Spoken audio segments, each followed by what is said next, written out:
श्रोतेजन हो, साहित्य, कला, संस्कृती या सर्व क्षेत्रामध्ये गेली 14 वर्ष विपुल कार्य करणारी ही संस्था, दशावतारी नाट्यकला, त्याचा प्रचार आणि प्रसार करणं, कीर्तन महोत्सव. जगभरात त्यांचे असंख्य शिष्य आहेत. जपान पासून, कोरिया पासून, न्यूझीलंड पासून, श्रीलंका अशा अनेक देशांमध्ये त्यांचे शिष्य आहेत. आणि ते शिष्य जेव्हा यांच्याकडे शिक्षण घ्यायला भारतात येतात, त्यांच्यासाठी त्यांनी स्वतः एका जागेची, एका फ्लॅट आणि भगवद्गीतेवर सुद्धा भाष्य करणारी अशी त्यांनी पुस्तकं लिहिलेली आहेत.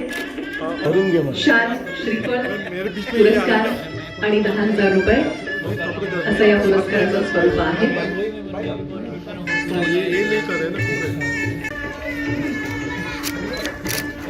मामा ठाकूर यांना ही दास कुकळेकर, यानंतर श्रीकांत शंकर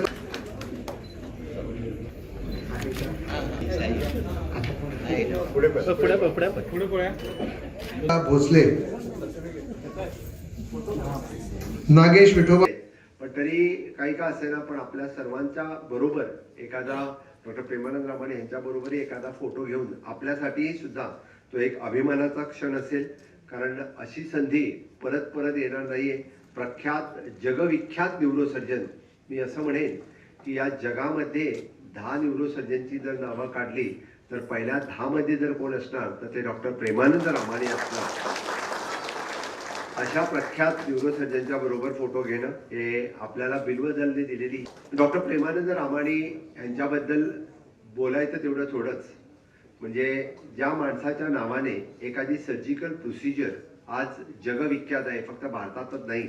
आता जी PL डॉक्टर रामाणे सर्जरी ही ओळखली जाते, तिचा मुळात शोधच डॉक्टरांनी लावला. आणि तो फक्त भारतात नाही आहे तर पूर्ण जगामध्ये ती सर्जरी ही त्यांच्याच नावाने ओळखली जाते आणि त्याच पद्धतीने ती सर्जरी केली जाते. खरं म्हणजे गोव्यासाठी हा खरोखरच एक खूप अभिमानाचा क्षण आहे.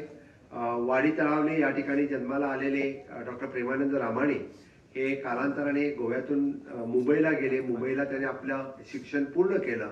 म्हणजे त्यावेळी पोर्तुगीज सरकारच्या काळामध्ये त्यांना इथं ते शिक्षण पूर्ण न करता आल्या कारण त्याने शिक्षण पूर्ण केल्यानंतर स्वीडन आणि लंडन या ठिकाणी जाऊन आपलं पोस्ट ग्रॅज्युएशन आणि PhD कंप्लीट केल्यानंतर परत भारतात येणं हे तसं खूप खूप महत्त्वाचं होतं. कारण त्यांना म्हणजे इथल्यापेक्षा तिथं कितीतरी जास्त पटीने, आपण म्हणतोय पैसे पण मिळाले असते आणि नाव पण मिळालं असतं, पण त्यांना आपल्या देशाबद्दल असलेली ओढ, आपल्या देशासाठी काहीतरी करावी ही असणारी ओढ ही त्यांना आज म्हणजे आपल्या भारत देशात घेऊन आलं. म्हणजे किती मोठा विचार आहे बघा. नाहीतर आजचे काही युवक आहेत कुणाच्या तरी इन्फ्लुएन्स खाली म्हणजे हा देशामध्ये वेगळं काम करण्याचा प्रयत्न करतात.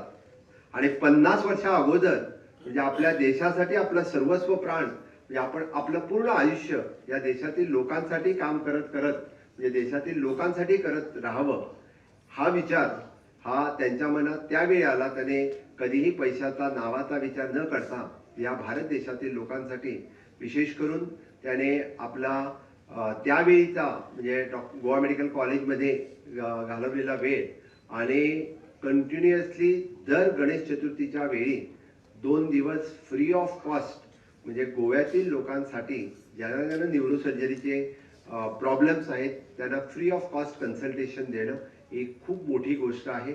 आजही ते म्हणजे या ठिकाणी म्हणजे त्यांना गोव्यामध्ये यायला प्रॉब्लेम होतोय म्हणून आजही त्यांची तो कॅम्प, फ्री कॅम्प मुंबईमध्ये, मी त्यांना तेच विचारत होतो, मुंबईमध्ये तेवढ्याच मोठ्या प्रमाणामध्ये तो कॅम्प चालू असतोय. आणि गोव्यातून जर कोण गेला असेल तर त्याला प्रायोरिटी मिळते नक्कीच की तो गोवेकर आहे.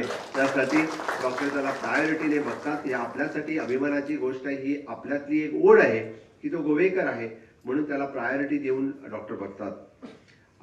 10 वर्षापूर्वी डॉक्टर माझ्या घरी आले होते. मी मुद्दामून सांगतो की एवढ्यासाठी जेव्हा डॉक्टरांनी मला ताट कणा हे पुस्तक प्रेझेंट केलं, आजच्या युवकांसाठी खरोखरच एक डॉक्टरांचा आदर्श आपण डोळ्यासमोर ठेवला पाहिजे. म्हणजे ज्या बाबतीत त्यांची शिस्त म्हणा किंवा ज्या बाबतीत त्याने केलेलं कष्ट आणि डेडिकेशन हे खूप खूप महत्त्वाचं आहे आणि त्यांचं असलेलं राष्ट्रप्रेम आणि लोकप्रेम हे खूप खूप महत्त्वाचं आहे. कारण कंटिन्युअसली कुठल्याही माणसाला म्हणजे एवढ्या मोठ्या पदावरती पोचणं आणि एवढी अचिव्हमेंट करणं हे काही सोपं नाही आहे.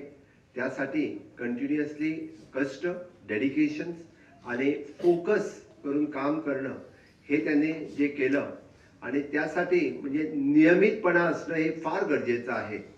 त्याने मला सहज बोलता बोलता सांगितलं की ताठकणा हे पुस्तक वाचून एकदा बघ, म्हणजे तुला कळेल की माझ्या जीवनामध्ये कशा पद्धतीने मी ह्या उच्च पदावरती पोहोचू शकलो.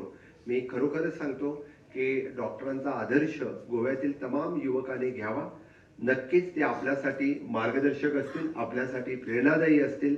आजच्या या देशातल्या तरुणांनी की त्यांच्याकडून खूप काही शिकण्यासारखं आहे की 50 वर्ष अगोदर म्हणजे ज्यांच्या जे तरुण त्यावेळी होते ते या देशातील लोकांसाठी लंडन, स्वीडन सोडून आपल्या देशात आले आणि 50 वर्ष देशातील लोकसेवेसाठी त्यांनी वाहून घेतली.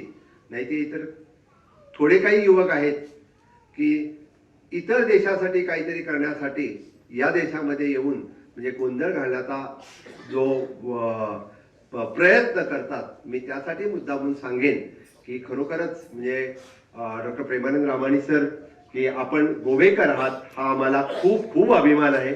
आमच्यासाठी खरोखरच हा एक अभिमानाचा क्षण आहे. आपल्याला दिलेला गोवंत भूषण पुरस्कार, आपल्याला दिलेला अंतृत भूषण पुरस्कार आणि आज गोवा भूषण पुरस्कार. मी तर म्हणेन की पुढच्या वर्षी आम्ही भारत सरकारला विनंती करू की पद्मभूषण नाही तर पद्मविभूषण पुरस्कार हा आपल्याला द्यावा. यासाठी आम्ही नक्कीच गोवेकर त्यासाठी प्रयत्न करू. आम्ही नक्कीच त्यासाठीही प्रयत्न करीन एवढंच मी सांगतो. आणि आपल्या ह्या कार्याची सगळी दखल नक्कीच भारत सरकार घेईल असं मला वाटतं. आणि बिलबदलच्या ह्या पुनश्च एकदा सांस्कृतिक सामाजिक या कार्यक्रमाला मी शुभेच्छा व्यक्त करतो. डॉक्टर सागर जावडेकर आणि त्याची पूर्ण टीम या गोमंतकामध्ये संस्कृती जतनाचं काम यापुढेही असंच करत राहील. जसं आम्ही म्हणतोय की माननीय प्रधानमंत्री नरेंद्र मोदीजी हे विरासत आणि विकास या दोन्ही गोष्टी समतोल हे सातत्याने साधत असतात.